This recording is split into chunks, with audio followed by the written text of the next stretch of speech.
It's no secret that an early season cold front can produce a level of excitement that matches any rut-filled chase.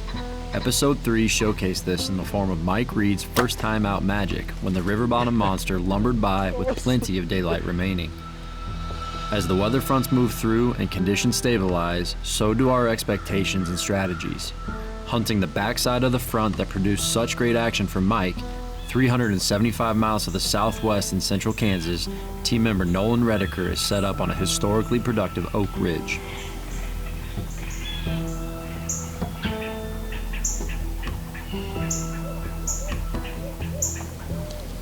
Well, good morning, guys. It's finally breaking daylight this morning.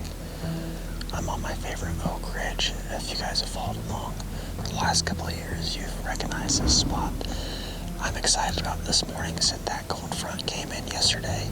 It's not as chilly as it was supposed to be this morning, but it's still chilly, really light wind. I'm after a buck that I've decided to name Deuce. He's an awesome deer. I've had pictures of him for the past 3 years and seen him 2 years ago, and then last year when I was during doe season, he walked into 10 yards 2 different times after I'd already killed my buck, so probably would have shot him last year. I'm guessing he'd probably be a 5-year-old this year. Just a really big 8 with a split brow on one side. So he finally showed back on camera here about 2 weeks ago, and I think it was October 3rd or 4th. He was down on the bean field in daylight. If he comes up this way, I have a good feeling that he'll come by here. And then there's a couple other bucks that he was with. Hopefully I have some action up in here this morning.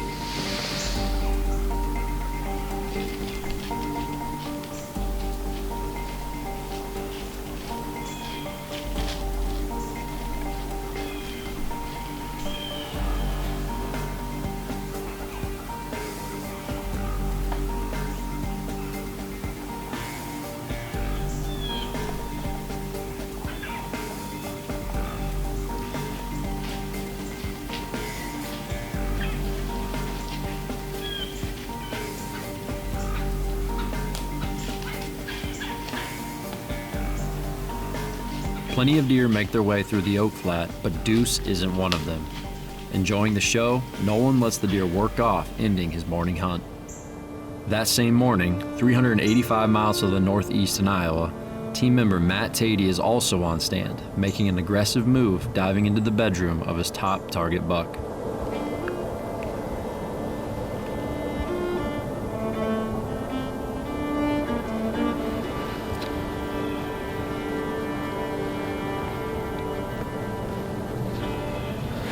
Hey, good morning, folks. October 8th here.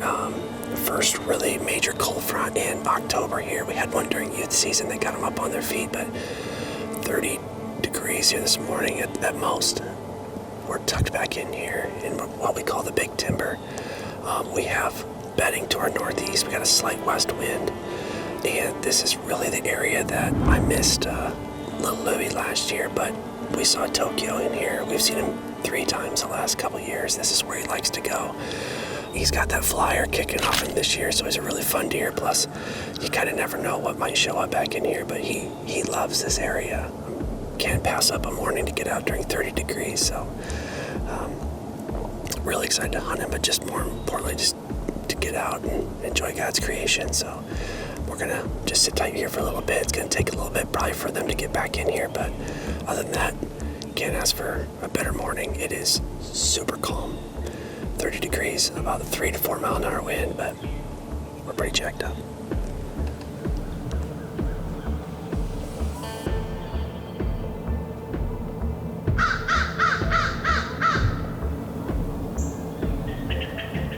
Matt, don't move.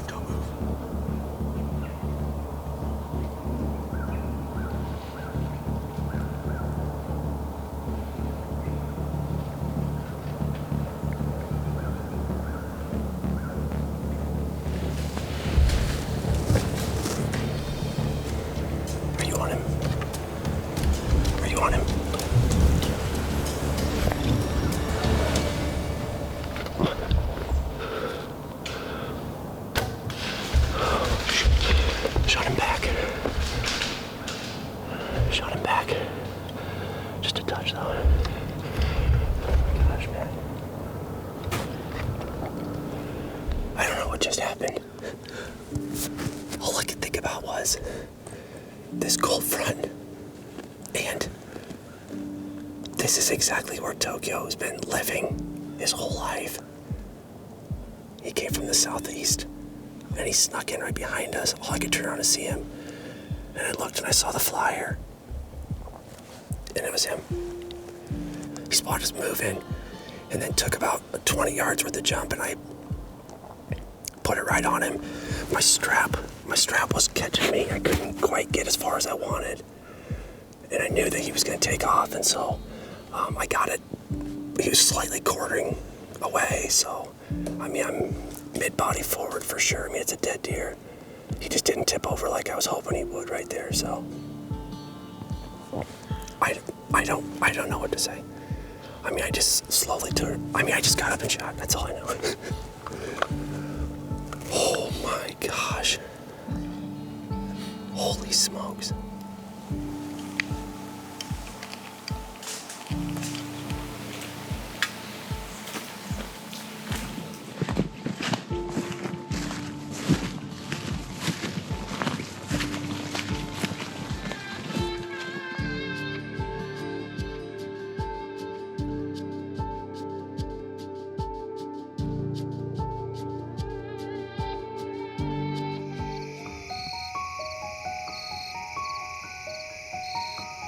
After making the decision to give the buck some time, Matt and company returned to the farm to take up the trail. Well, folks, we are about 8.5 hours past when we shot the deer, so brought 2 of our kids with us and get some extra set of eyes on here. But I think the biggest thing is like, yeah, I hope I find him, but I just don't want that deer to suffer whenever possible, and replay that in my mind. I got the shot off pretty quickly and thinking he was going to jump out of there, and obviously made a lethal hit, I think, but replaying that in my head, I wish I would have taken just a little bit more time and just moved that pin a little bit farther to the left, and I think we would have been fine and had a deer at home already. So that being said, those are all good lessons learned. I hope that somebody out there can possibly learn the same lesson at some points. But here we go. Let's go see if we can find it.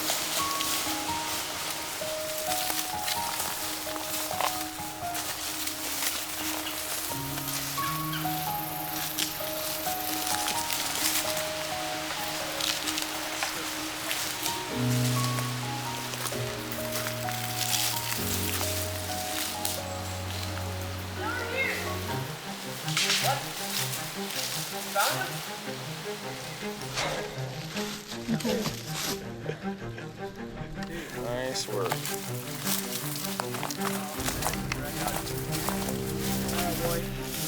Oh man, what has he got? He's so fat. Yeah, that's a big buck.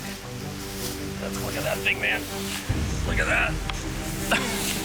My gosh. Look at the velvet hanging off this flyer.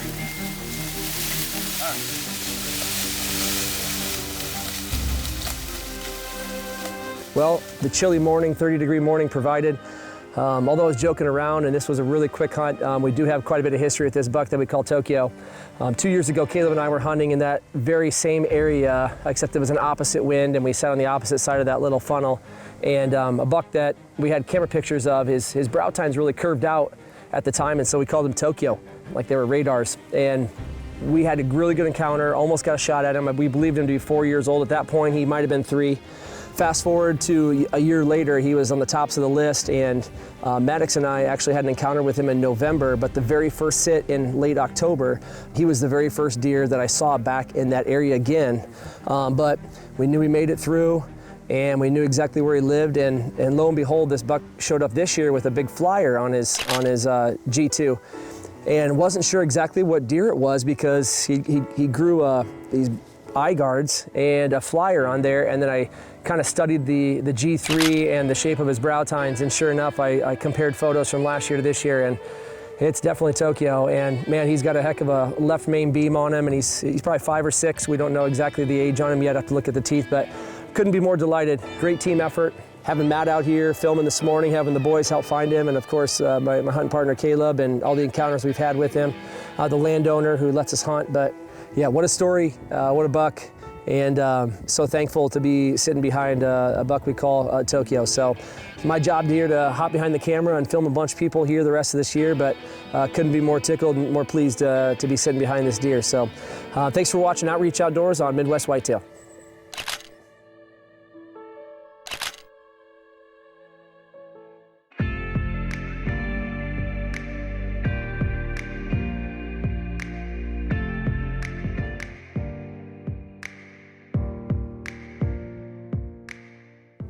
Traditionally, morning hunts at this time of the year are more risk than reward, with most bucks making it back to their beds well before the sun rises.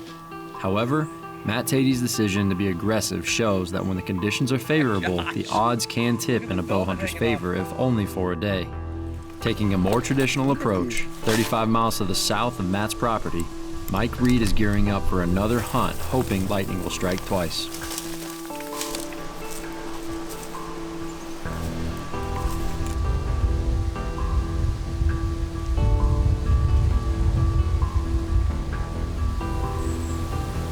It is the afternoon of October 8th, it's a little after 5 o'clock, and Ryan and I are set up at the River Bottom Farm. We're in the South Plot. This is a spot I've shot Todd Gurley a few years back. It sets up, it's sort of the closest food source to the big bedding area, the big peninsula. We've got great weather right now here in Iowa. It's nice and cool. The high today is 61, and the pressure's really, really high, following that front that came through 2 nights ago. It's officially day 2 for me in my Iowa bow season. I hunted 2 nights ago for day 1. That was Thursday, October 6th, and had a short and sweet hunt, shot a great buck. We're super excited to start the season that way. I've never killed a deer on my first sit, and it's a great buck I've got 3 years of history with. Tonight, I'm primarily on a doe mission. My main buck with my remaining tag is going to be Kelsey, so I'm going to spend, the next, the rest of the season hunting him. He's been very active on the farm. I certainly could tag out pretty early this year, but in the past, we've not been able to do a good job managing does on the river bottom just because this county runs out of doe tags so fast.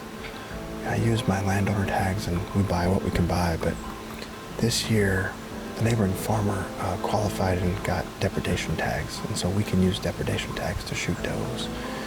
And so my goal, I'd like to get at least 20 does down between the farms this year, and so Ryan and I have already got a great buck down, and we're not going to pass up on any good shots at does, so we're going to see what we can take off the farms this year for the purpose of management, and who knows, maybe we can get more than 20. And of course, as the rut approaches and the conditions are right, we'll hunt Kelsey.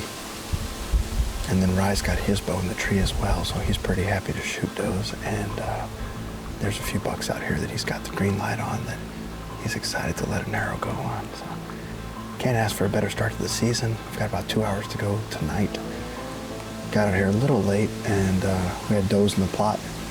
And then we've had 2 different does try to come out while we're setting up, so the deer are really on their feet. With 2 hours to go, I think we still have a good opportunity to get a couple down, so fingers crossed we can. Looking forward to the sit.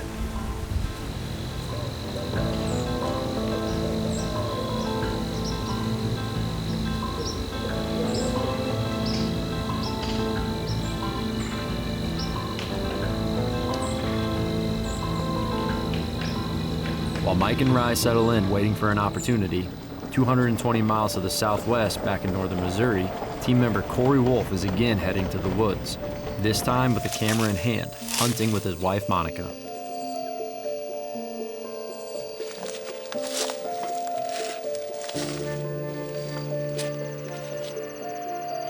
Welcome to Midwest Whitetail. It's October the 8th, and we've got this freshly combined bean field out here, and we're gonna cut them off from their bedding on their way out to eat some beans. So let's go.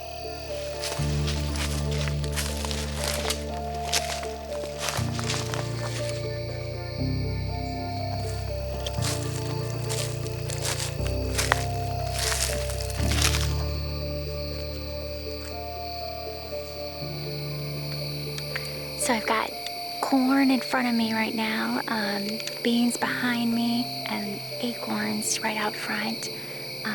We've got this really nice oak tree that's been releasing all the acorns into this food plotted area. We've got 3 nice scrapes. I know there are does that frequent this area, but I'm also hoping to see some bucks tonight. So we'll see.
Get ready to draw. And I was like, I can't. I'm shaking too bad. I was like, I just gotta wait because I won't make a good shot if I go now.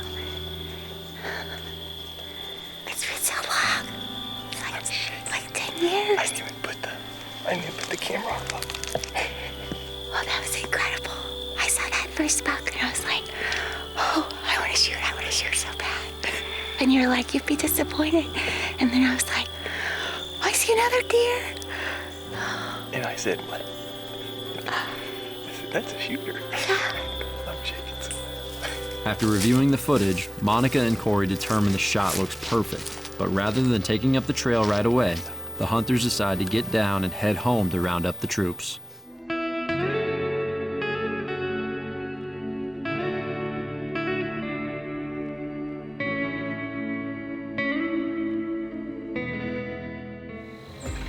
Back in eastern Iowa, Mike's plot is loading up with does.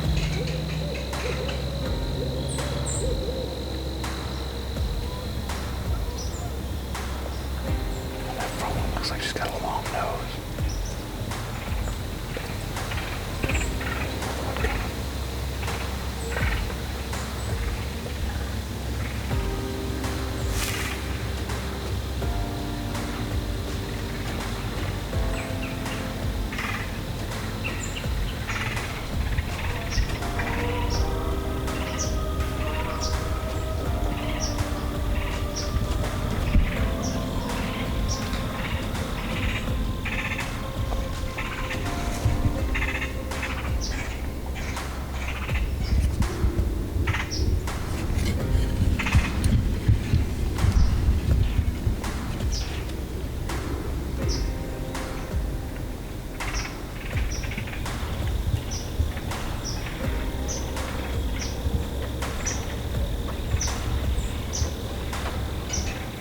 Unfortunately, the does stay out of bow range for Mike and Rye. Back in northern Missouri, the Wolfe family prepares to take up the trail. Hi. How are you? Good. You got one. Oh, big buck. You can't hide that very well. I knew it.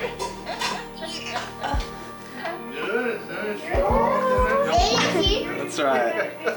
Hey, She had a Justin, tail. Mom got a big She had a dog. tail with the video camera.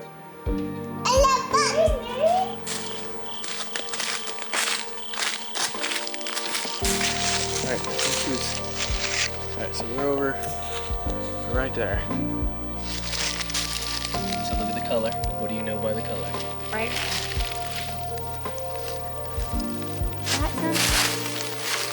That one.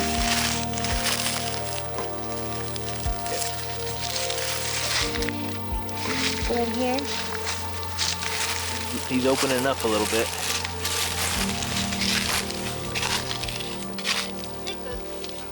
There he is. Is that him? Oh, look at that. There's all the Look at blood. that shot. Look at that. That was a good shot, Monica. It's bubbling. Good job, Mom. So the buck didn't go very far. He was about 70 yards from our stand. He was a really nice buck. I'm really excited. Had a good shot, and thankful for the opportunity. Thankful for the Missouri archery tag that my husband gifted me for our anniversary, and thanks to my mother-in-law for watching our new baby. He's 4 months old now, William, and just so excited to be out with my husband and have a great evening.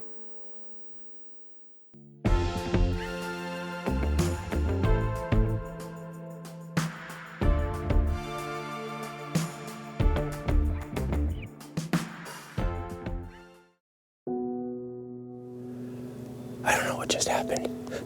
All I could think about was this cold front. I don't know what to say. I mean, I just got up and shot. That's all I know. Oh my gosh. Oh my gosh, like, you said, get ready to draw, and I was like, I can't, actually, I can't do that. I was like, I just gotta wait, because I won't make a good shot if I go now. My main buck with my remaining tag is going to be Kelsey, so I'm going to spend, I guess, the rest of the season hunting him. He's been very active on the farm. I certainly could tag out pretty early this year. The early season can be a frustrating time for hunters as the bucks we chase frequent the shadows, waiting for the cover of darkness to make their rounds.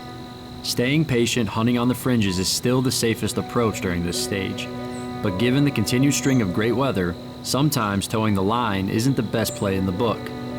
Matt Thede's aggressive move on the giant mainframe 8 showcased this perfectly, ending his season as quickly as it began.